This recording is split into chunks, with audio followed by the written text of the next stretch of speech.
What's going on, my trainer club? Today we're going to check out the Zacian counter guide in Pokemon Go to make sure you guys know the 100% IVs, the top counters to take it down to everything to make you guys prepped and ready. So welcome to the trainer club. Here we go. Welcome back, everybody. Let me know in the comments below, how do you feel about Zacian and Zamazenta in Pokemon Go? Are you guys excited about rating for these Pokemon? Are you guys still on a hiatus? But regardless of where you stand, obviously it's important for you guys, but additionally, we also want to make sure that we have all the information because we do get free passes as well. So I would suggest at least probably getting one of these, even though, you know, this is the first time release. I'm going to put this out there. So first time releases, it probably isn't coming with some exclusive move, and obviously the shiny won't come out. So that means that it at least has 2 more minimum times to come back, and this one also has a second form as well, and the second form looks to be a little bit more strong. And as far as the time frames of this Pokemon, we have Zacian that's going to be out with the week 1 bonus for the week 3 ultra bonus unlock. Yes, that's a little bit of a confusing statement right there, but it's going to come out on Friday, August 20th at 10 a.m. local time, and that's going to go all the way until Thursday at 10 a.m. local time, August 26th, which then the week 2 bonus raids will then take its place. So yes, that Wednesday raid hour will be Zacian for all you guys out there. And I just want to give a big shout out to our Shiny Dialga Premier Raiders contest in our Discord. If you guys do want to get more raid battles, you guys can definitely check out the pinned comments below. It's in all the videos.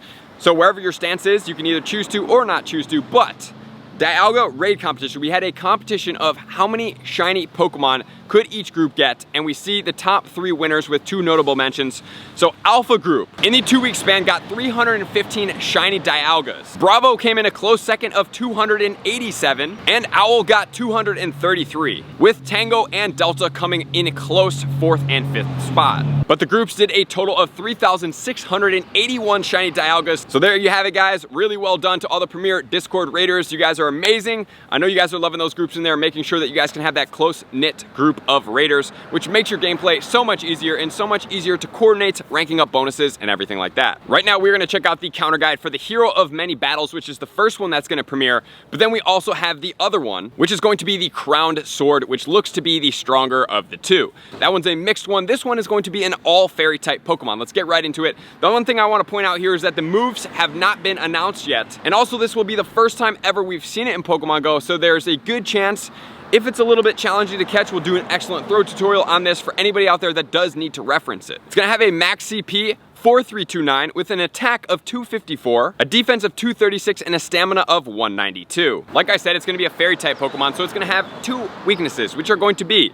Steel as well as Poison. So obviously you guys probably know a pretty good Steel type Pokemon, and if you don't, we're gonna cover it here in a second. And then as far as Fairy type Pokemon, they double resist Dragon, and then they single resist Bug, Dark, as well as Fighting. So pretty effective categories right there that they are going to resist, that's for sure. Which then leads us to the 100% IVs right now. Like I said, all the information for this Pokemon is not out yet, so if this does change, I will pin it in the comments below, but as of right now, level 20, 100% IV is gonna be 2188. And then in Cloudy Weather, it's gonna be boosted that 1 condition all the way to 2735 at level 25. And then as far as the movesets go, we're gonna really see if it's gonna get a Fairy Fast move. That has been like the one thing that's been holding back a lot of these fairy type Pokemons, including Xerneas. But we'll see what this one has, and PvPoke did simulate something. For what it's worth, this is not a game leak, this is nothing. They just thought of some moves that it could potentially get, and one of them for the quick move was Psycho Cut.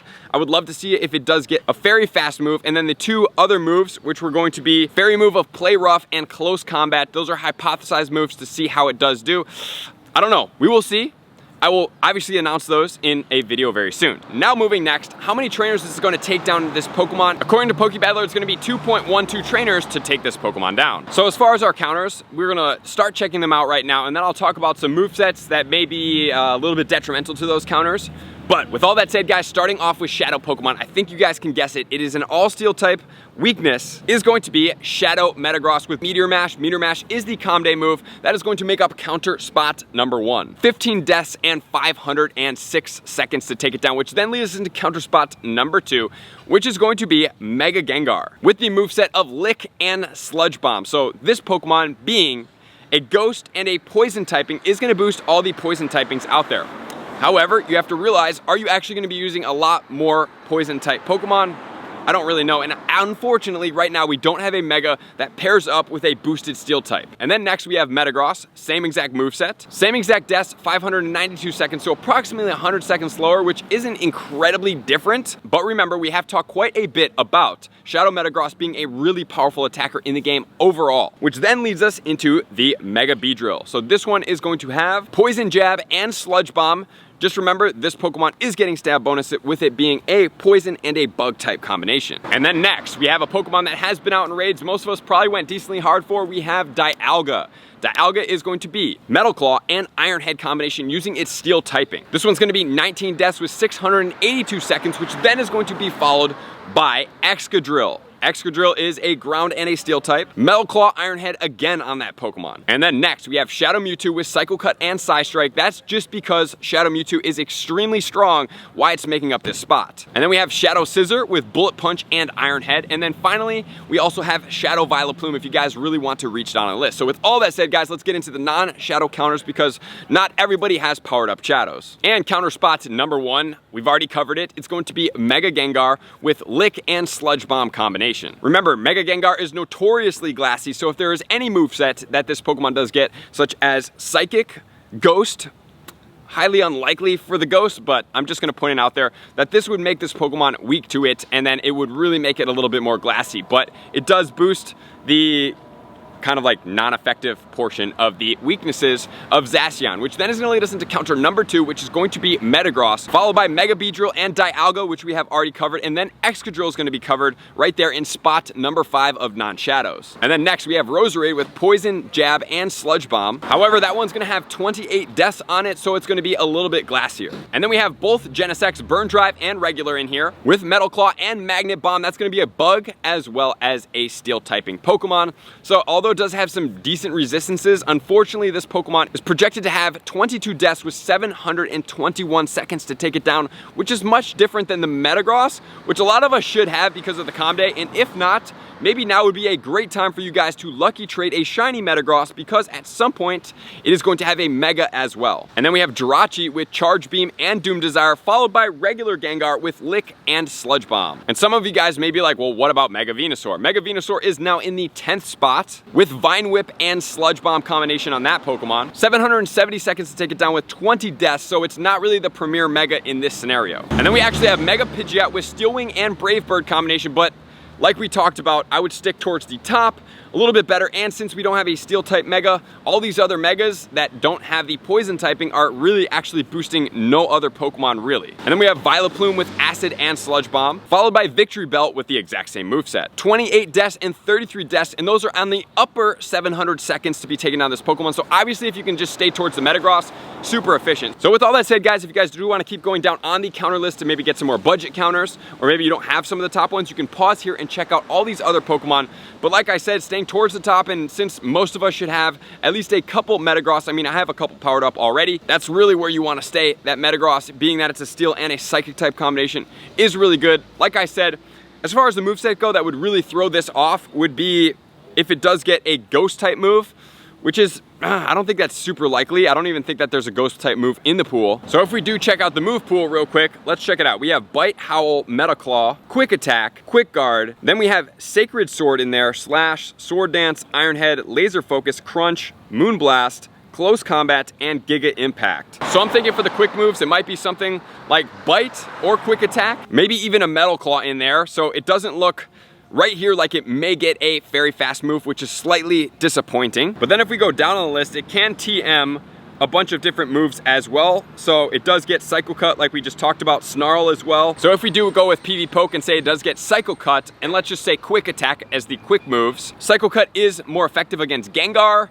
and the Poison typings, but since it's more of like not a hard hitting move like Zen Headbutt, it should be relatively tolerable. And they did put Play Rough in there, but according to this moveset, which is on PokemonDatabase.net, which seems to be a really reliable source, it does not get that moveset. It looks like it gets Moonblast. So if it does get Moonblast, that's going to be not the most effective moveset for that Pokemon to hold for raid battles. So it's going to make it a little bit easier for us to take it down. But like I said, if it does get Crunch, that will be the one thing that's going to hurt against Metagross, because Metagross is a Steel and a Psychic type combination, so just wanted to throw that out there. That may alter the counters up a little bit, but we're still gonna get recommended Metagross since it's gonna be the most effective, period. So with all that said, what's gonna be the most effective party, guys? Honestly, Metagross does it really matter? Even if they're gonna be weak to a moveset or two, I still would recommend Metagross. It's gonna be probably one of the best. Mega Gengar, do you need it? I mean, it's gonna do a little work, but it's not gonna boost all of these Steel typings, which every other counter is gonna be in there. So what I would set up at first, I would go and lead with a Dialga. Most of us have enough Dialga candy or have max one at least to level 40, maybe level 50. Lead with the Dialga with all the resistances. Then we're gonna look towards switching into the Metagrosses coming after it, and Excadrill as well. And if you do have a Shadow Metagross, obviously that's gonna go in there as well. And that would be the most effective things that you could do. The only thing that would put a damper on that is if it does get a fighting move with all of the Steel types. So I will update you guys in either the Excellent Throw tutorial or in the comments below when that does come out and we know the exact movesets that this Pokemon's getting. So I appreciate you guys being here as always. Likers, commenters, subscribers, Patreon members. Everybody takes their support, spiritual and participate to the next level. See you guys out on the next video. Peace. I want to take this time to thank everybody who supports me in every facet. It means the world to me, and an extra special thank you to all my Patreons. I greatly appreciate the extra support to continue to allow me to pursue Pokemon Go full time, allowing me to create my daily video uploads in the most timely fashion for everyone's benefit. Plus, I get the amazing experience of sharing my creative processes behind the scenes and rating all around the globe with select upper tiers. Thank you everybody for being a part of the Trainer Club. You all mean the absolute world to me, and I will see you guys out on the next video.